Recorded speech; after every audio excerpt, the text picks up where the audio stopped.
So fresh carrot, make sure you use fresh carrot. Go ahead and just grate that. Get yourself a nice big bowl. So just sort of a coarse grate is fine. Right. You mix all of your dry ingredients. So flour, a little cinnamon, some baking powder, and a little salt. You throw all that together. Gotcha. And of course, the exact measurements are all there on the website. Carrots go in, and then you come over here to the wet ingredients, which is just a couple of eggs, a little bit of vanilla, just a slip. Gotcha.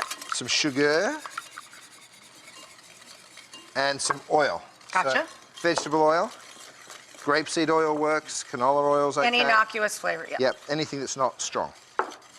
Once you've got all of those wet ingredients together, you dump your nuts, which are some walnuts and some golden raisins. Added that to the carrots and the dry. Yep, and then you mix that while you pour in your wet. Yeah. Easy, easy, easy. It's a simple cake. It's a simple cake, but it's so good.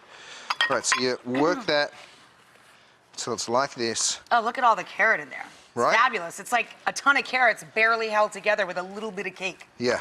Oh, and let's give a shout out to the restaurant, to Maud. Oh yeah, my new restaurant. Well, not new, a year old. That's still new. Still That's new. You know, I've watched Larry David. Up to a year you can give a gift. Still a newlywed, and Maud was your gram, yeah?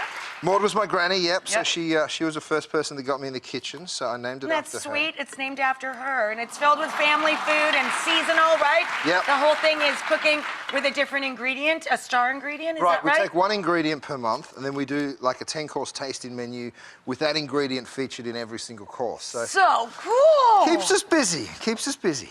We're in the middle of fennel right now. Oh, I love fennel. Yeah, and then we've got all sorts of delicious things coming up. We've got asparagus after fennel, so beautiful ingredients. Yeah. Who doesn't love that, right? You fill up your cupcakes. Using an ice cream scoop will give you an even measure on every cupcake. Right. Then you bake them off until their toothpick comes out clean, correct? Yep, and I don't like to make them all even. I like to make a slightly big one for me, so let's give yourself a scoop and a half for that one.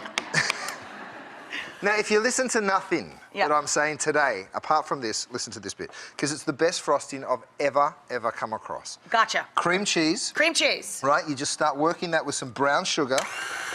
Toss that in. Light brown sugar. Light brown sugar. It's so easy, but it's so caramelly and delicious. Okay. A little vanilla. I love the light brown sugar instead of powdered sugar. Right. A little bit of vanilla. And a little bit of butter. A little bit of butter. Couple of cubes. Which will just make it even richer and more fantastic. And then you let it go till it's fluffy. Okay. Beautiful. We got some here. That's it. It's that simple.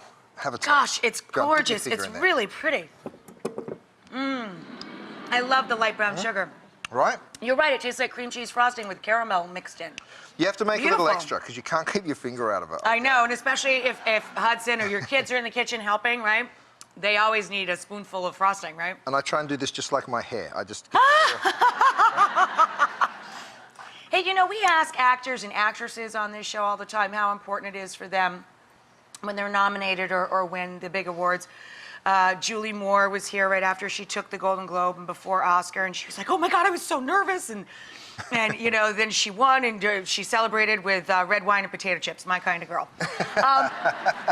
But, you know, you're nominated for another James Beard Award. Do awards like that matter to you?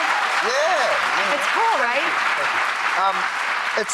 It's actually such a compliment. You know, the James Beard House has got such an incredible history behind it, and it means so much to us chefs. We're all geeks. We get there the morning that the nominations come out. And when wow. You hear it's that like you're the nominated. Oscars. Yeah, it is. It's super cool. So, yeah, no, look, I wanted to do a tiny little restaurant that sort of allowed me to be back in the kitchen cooking in a more elevated way than, you know, I do just at home. So it's totally different to the book. The book's all about home cooking and keeping it simple and easy.